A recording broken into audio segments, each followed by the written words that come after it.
unaltro.com.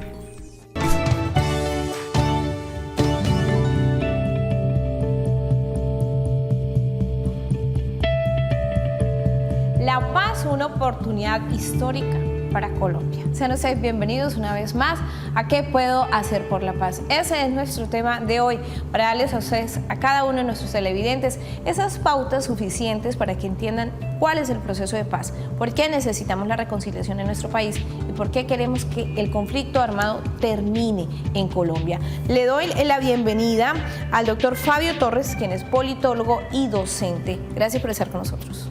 Muchas gracias por la invitación y estamos atentos a desarrollar esta actividad. Asimismo, al doctor Silvano Pavón, historiador y docente. Gracias por estar con nosotros. Mucho gusto. Hablar de reconciliación, de paz, de tranquilidad de pronto dentro del país, pero también tenemos que hablar del conflicto. ¿Ustedes creen que esta es la oportunidad histórica para Colombia? Todas las posibilidades de realizar una convivencia armónica entre los ciudadanos es indudablemente una oportunidad histórica. Cada que se pierde la posibilidad de construir ciudadanía desde lo público, desde lo privado, desde el hogar, desde la dinámica de la cotidianidad de los seres humanos, estamos perdiendo justo eso, el camino en el desarrollo a través de la historia, a través del devenir. Porque lo que hoy somos el resultado de un devenir histórico. Somos como la precipitación del pasado, que somos una síntesis.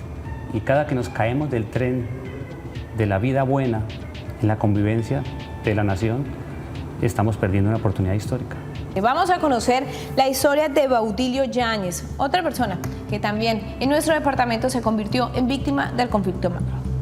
Pues la verdad fue duro, sinceramente, porque se lo llevaron un viernes. Yo no sabía nada de que él se lo habían llevado porque pues, él estaba por los lados de Saravena. Y al lunes siguiente fue que dijeron, me llamaron de Saravena, véngase Baudilio, que su hermano lo asesinaron. Y ahí la persona que me llamó me comentó cómo había sido el hecho. Incluso yo pedí apoyo al ejército para poder sacar el cadáver de allá de donde había sido asesinado en Saravena. Lo habían agarrado, que se lo habían llevado, lo torturaron, le metieron agujas en las uñas. Eso sí lo pude ver yo cuando rescaté el cadáver. Y los 2 tiros que le pegaron en el oído derecho. Pues la verdad, lo que nos decían era que como él tenía cédula de Tibú y estaba en Saravena, que él era paramilitar y él no prestó servicio porque nunca le gustaron las armas y lo mataron por paramilitar. A mí me llamaron que me perdiera de Arauca porque iban por mí. Yo le dije, pero ¿cómo así? ¿Que van por mí? Entonces fue cuando, ahí sí no supe quién era. El caso fue que tenían mi número de teléfono y cuando yo recogí lo mío y salí con mi esposa, entonces yo dije, pero tengo que irme, pero bueno, ¿por qué? Entonces me dijeron que habían asesinado a mi hermano y que él había dado la dirección y el número de teléfono mío para que fueran a buscarme. Pero yo no sé quién sería el que me llamó. El caso fue que alguien me llamó y me advirtió, váyase porque lo van a matar. No, yo salí, yo no lo pensé 2 veces. Yo salí inmediatamente porque pues era difícil. Incluso mi esposa, pues tuve que dejarla ahí porque pues no, la idea era llevármela, pero no pude. Entonces sí, efectivamente, yo tenía como 15 minutos de haberme ido cuando llegaron 2 motorizados y en cada moto pues iban de a 2 tipos y la iban a asesinar a ella porque llegaron directamente a la dirección. Pero ella pues dijo que no, que cuando le preguntaron por mí, ella dijo que yo hacía 2 meses la había abandonado, que ella no, pero era por salvar su vida. Pero tuvieron a punto de asesinarla a ella y asesinar los 2 niños míos. lo considero una persona muy valiente, muy valerosa, porque es muy difícil uno recuperar aquella credibilidad uno, porque por decir, le mataron a ese hermano, don Baudilio, tener que pedir ayuda para entrar a rescatar el cadáver de su hermano, lo considero muy duro, muy duro, muy duro. Y ahí tener que salir desplazado, perseguido, dejar lo que ha conseguido en muchos años de trabajo y llegar a otra parte donde no conseguía posiblemente quien diera un vaso de agua o a dormir toda en la calle, teniendo sus cosas, teniendo su vivienda, teniendo su finca, como muchas personas lo han hecho. Hombre, yo considero que eso es doloroso, eso es duro. Para mí, como persona, lo considero muy duro. Bueno, son las historias que cada vez estamos conociendo a través de nuestro programa para, de alguna manera, poderle demostrar a nuestros televidentes cuál es esa historia que tiene Colombia, cuál es esa historia que tiene el departamento. Norte de Santander ha sido uno de los más violentos o uno de los que más víctimas ha puesto por ese conflicto. ¿Ustedes qué piensan sobre una reconciliación y un proceso de paz para Norte de Santander? ¿En qué se beneficiaría, profesor? Primero, llevar a cabo algo fundamental que el Estado colombiano y la sociedad misma no han podido instrumentar, y es la participación de todos en los asuntos que los afectan a todos, y esto es la inclusión de toda la sociedad. Para Norte de Santander, como todo el país, hay territorios excluidos, grupos humanos excluidos de los procesos. La sociedad construye un tejido. Hay un teórico que se llama Michael Mann, que se llama Las redes del poder social, su obra, y es magnífica porque explica cómo es que los seres humanos están en el tejido social o no están, o cómo se caen los individuos del tejido social, por diferentes razones.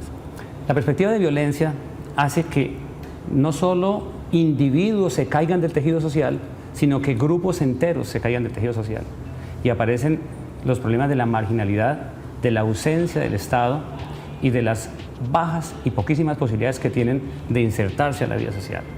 Con unos telones de fondo terribles, como es el problema de la propiedad de la tierra, de la participación en los círculos de mercado y del acceso a los servicios fundamentales de una sociedad en el marco de un Estado moderno, claro, como es el servicio a la justicia. ¿Qué se ganaría? Pues que todos los nortesantanderianos que están fuera del tejido, fuera de la nación, entren a él y sean partícipes de todos los elementos que tiene la sociedad, que les debe ofrecer el Estado, y que se transite por los caminos de la vida buena, es decir, en la construcción de ciudadanía desde lo público y desde la misma sociedad. Eso se ganaría con la paz. Doctor Fabio, ¿usted cree que en algún momento a Colombia se le olvidó el conflicto? ¿Se le olvidó la historia del conflicto en nuestro país? Bueno, tal vez no se pueda olvidar debido a que pues ha estado presente a través de los distintos medios de comunicación, pero sobre todo con el efecto social que implica las víctimas en las ciudades, con el tema del impacto en la economía, en el crecimiento del costo de la producción agraria y demás. Pero lo que sí podemos decir hoy es que el conflicto no se coloca como la primera situación problemática del país, es decir, la presencia de los actores armados, tiene más que ver como con la desconfianza de la sociedad para con el Estado, una desconfianza que se origina hoy principalmente en lo que tiene que ver con la corrupción, una corrupción administrativa, y la oportunidad lamentable que tiene esa corrupción de ser socialmente aceptada, de ser una consideración real de que aquí no importa que hagan no importa que roben siempre y cuando hagan. Esa aceptación pues va a generar que en el futuro inmediato podamos superar el tema del conflicto armado de origen violento por otro nuevo conflicto que pueda tener una expresión en el desconocimiento del Estado, y pues el desconocimiento del Estado nos llevará necesariamente a un escenario de miedo y de caos, y por lo tanto a unas posibilidades de nuevos conflictos. Pero también habría que agregar que además de ello, en Norte de Santander, lo que ganamos con esto pues necesariamente es hacer parte de la agenda política nacional de la que hemos estado excluidos todo el tiempo, y para eso pues se necesita ganar en legitimidad y ganar confianza. Bueno, esperemos que así se dé. Vamos a nuestra primera pausa de comerciales, pero ya regresamos con más de qué está pasando. ¿Qué vamos a hacer por la paz?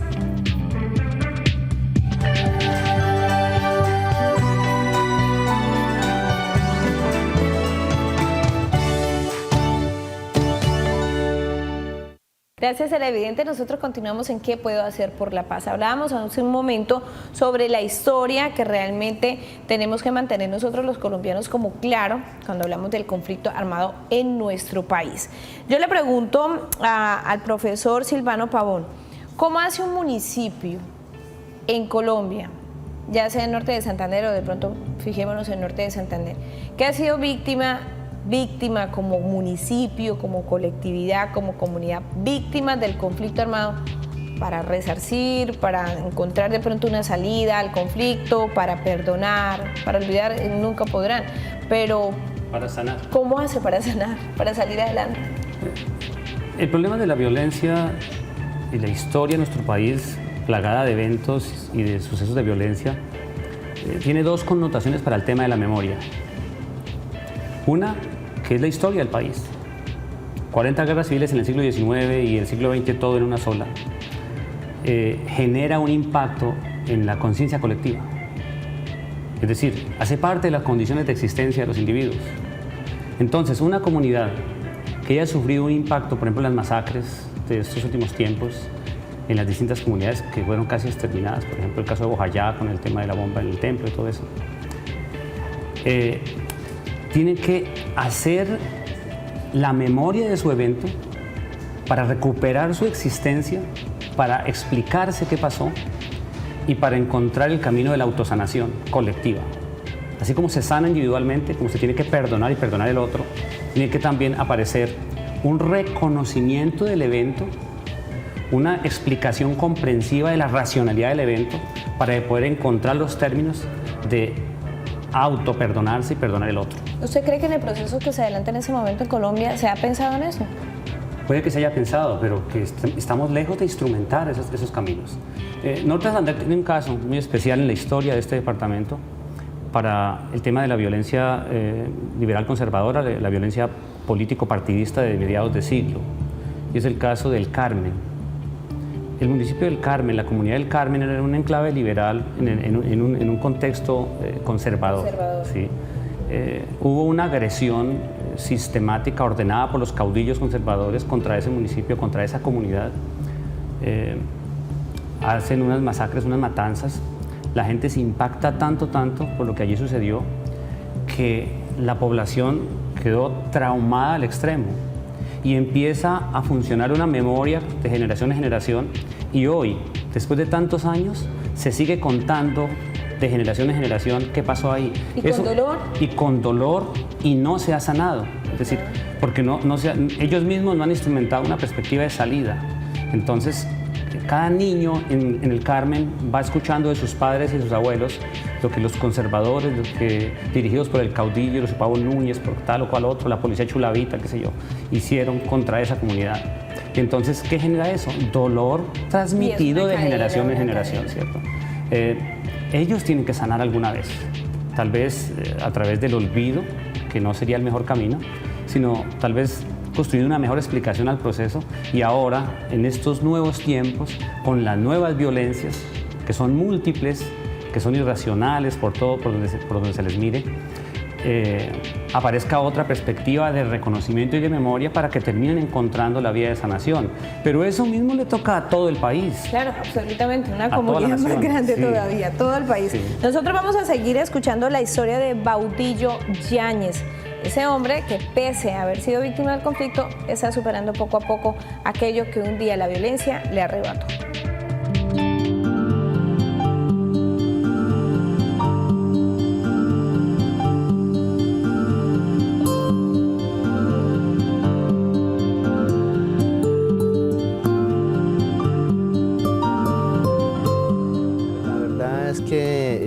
En el caso del asesinato de mi hermano tuve una persecución, tuve que llegar a Tibú y allá en Tibú también llegaron buscándome incluso con la cédula de mi hermano.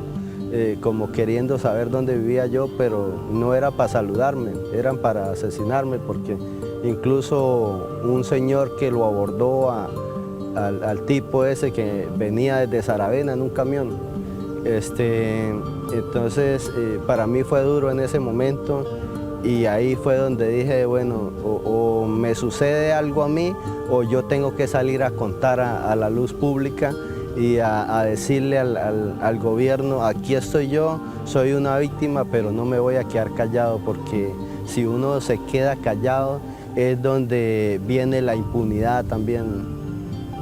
Pero llegó un momento en que me arrodillé y le pedí a mi Dios que me diera fuerzas, precisamente para salir adelante, para poder mostrar también en cuanto a mi caso y mostrar los casos de muchas personitas que en este momento necesitan que tanto el pueblo colombiano como a nivel internacional se den cuenta de lo que está sucediendo aquí en Colombia y sinceramente en todo el país. Para el señor Baudilio, pues la labor que está haciendo en este momento la veo de verdad con muchísimo valor, porque es una persona que último, de verse en un drama perseguido, y hoy está tratando de ayudar a aquellas víctimas que lo necesitan, ¿cierto? Porque es que las víctimas estaban muy abandonadas por el Estado. Aquí ya en Colombia ya tenemos la certeza de que matar es como, ya eso se dio fue por, como dijera yo, como por gusto ya. Me lleno de satisfacción de hacer las cosas, de poder ayudar a aquellas víctimas, como lo decía antes, para que aquellas víctimas sean reparadas integralmente, para que a aquellas víctimas llegue el gobierno a sus comunidades a llevarle lo que es la inversión social. Hay que escucharlas, hay que orientarlas, hay que decirles, yo pasé también por eso y he podido superarme. No es fácil, ¿no? Porque no es fácil porque la víctima, uno nunca quiso ser víctima, pero desafortunadamente sucedieron los hechos y no podemos quedarnos ahí sumidos en el dolor. En mí esperen una persona fortalecida ya durante el proceso y una persona que quiere salir adelante, que quiere dejar ya esa, o sea, dejar no el recuerdo del familiar que fue asesinado, porque eso no se lo quitan a uno de la mente, pero sí tratar uno de superarse día a día más para salir adelante. Buenos días, le entrego una docena de canastas, número 50, una docena número 40 y una docena número 20. Y esta se la traigo de ñapa, ¿sí? Es el valor agregado. Sí, yo divido mi tiempo en la mesa municipal de víctimas y también saco mi tiempo para hacer las canastas, que con esto es con lo que yo genero mis ingresos, porque pues lógico, yo tengo que llevar mi sustento a mi familia. Siguen adelante definitivamente estas personas víctimas del conflicto en nuestro país. Doctor Fabio Torres, ¿qué tiene este proceso de paz que no tenían los anteriores? Bueno, la experiencia de negociación de Colombia ha sido muy fuerte. El profesor Silvano nos decía que hemos tenido una gran cantidad de guerras anteriores en el siglo tras anterior que finalizaron casi siempre con negociaciones, incluyendo la Gran Guerra de los 1000 días, que fue un proceso de transición y que permitió que liberales y conservadores se pusieran de acuerdo incluso con la forma y la estrategia del gobierno y con la participación política. Después, la segmentación política de medio siglo, que terminó con la amnistía del general Rojas y después del presidente Lleras. Y después hemos tenido los procesos de reinserción que se dieron en los años 80 y unos primeros en los años 90, más el proceso con el paramilitarismo. ¿Qué tiene distinto? que se está negociando con una guerrilla que tuvo primero la más antigua de Latinoamérica, la más antigua de Colombia, y que pasó de la estrategia de guerrilla a guerra de posesión. Recordemos en los años 90, cuando las FARC eran capaces de andar ya no con una cuadrilla de 12 personas, sino con 300 y tomarse la capital de un departamento. Eso implica una fuerza de negociación mayor. Tiene de diferente que hay toda una estrategia de rechazo social muy fuerte frente al tema de la negociación, porque se hace con base en los aprendizajes anteriores. Con la guerrilla de las FARC en específico, negociamos en Caracas en el año 83, negociamos en Tlaxcala también y negociamos en el 99. Primera estrategia, negociación afuera, contándole a la sociedad qué estábamos haciendo, pero no era importante porque las FARC no eran la guerrilla más beligerante, digamos, de los años 80, era el M-19, quien tenía unos golpes muy fuertes para principalmente la institucionalidad. Y luego, pues en los años 90, lo que sucedió con la zona de extensión, que pues terminó fracasando, y permitió que el país radicalizara y la presidencia del presidente Uribe pues fuera alrededor del tema de seguridad como la primera prioridad del ejercicio de gobierno. Pero también tiene de diferente que se está dando después de que la guerrilla ha pasado de la subversión a la narcotización y que ha pasado, entre otras cosas, por perder fuerza política, fuerza militar y estar solamente en el escenario político.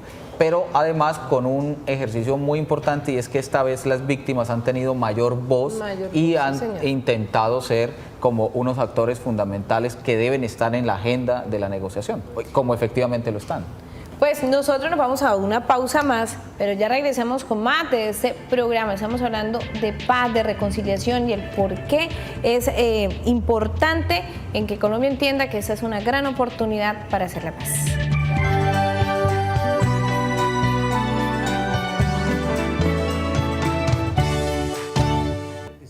Continuamos acá en ¿Qué puedo hacer por la paz? Un programa dedicado a ustedes, solamente a ustedes televidentes, y por supuesto para que tengan la oportunidad de escuchar ese tipo de conversatorios que a la hora de verdad construyen un poco más lo que se quiere en nuestro país. Estar tranquilos por fin. ¿Ustedes creen que de alguna manera haya equilibrio a la hora de hablar de paz y a la hora de aquellos que no quieren o que sí quieren pero que no están de acuerdo en el proceso o en la forma en cómo se va a buscar la paz? En procesos anteriores, en ese devenir constante de conflictos y de negociaciones, han sido no pocas exitosas, buena parte de ellas, algunas otras fracasadas. Se manejó un propósito que era eje, articulador, reinante. Se iba por la paz, había que negociar, iba por la paz.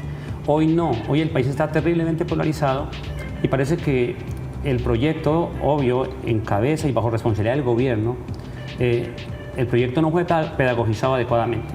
La sociedad colombiana no se le ha informado adecuadamente. El gobierno no vendió adecuadamente el proceso. De tal modo que eso generó que grupos adversos, corriente política directa adversa, generaran unos discursos sumamente contrarios y una desinformación total. El colombiano raso está terriblemente mal informado. Entonces, ¿por qué? Porque los medios de comunicación, algunos periodistas informan y las redes sociales están llenas de desinformación absurda. ¿Sí? Para finalizar, ¿qué está haciendo usted, doctor Fabio, por la paz? Muy corto, por favor. Bueno, eso es bastante difícil hacerlo corto, pero insistir en el tema de que la pedagogía y que los escenarios académicos tienen que ser una oportunidad para formar personas altamente tolerantes y que esa tolerancia sea la oportunidad para que en el entendido de que todos somos diferentes podamos resolver esa diferencia a través del diálogo. ¿Qué está haciendo usted por la paz, profesor? El discurso académico, el discurso del intelectual, el discurso que explique pedagógicamente, un discurso comprensivo, sin animosidad política, sino un discurso racional, y llamar la atención a la educación y a los medios a ser más cuerdos a la hora de eso. Es más, si fuera posible, combatiría las redes sociales en esa desinformación tan desventurada que hacen. Bueno, muchísimas gracias a ustedes dos por habernos acompañado y a ustedes televidentes que como siempre están ahí cumpliendo la cita con nuestro programa ¿Qué puedo hacer por la paz? Sigan con la programación del Canal Tro. Nos vemos en una próxima oportunidad.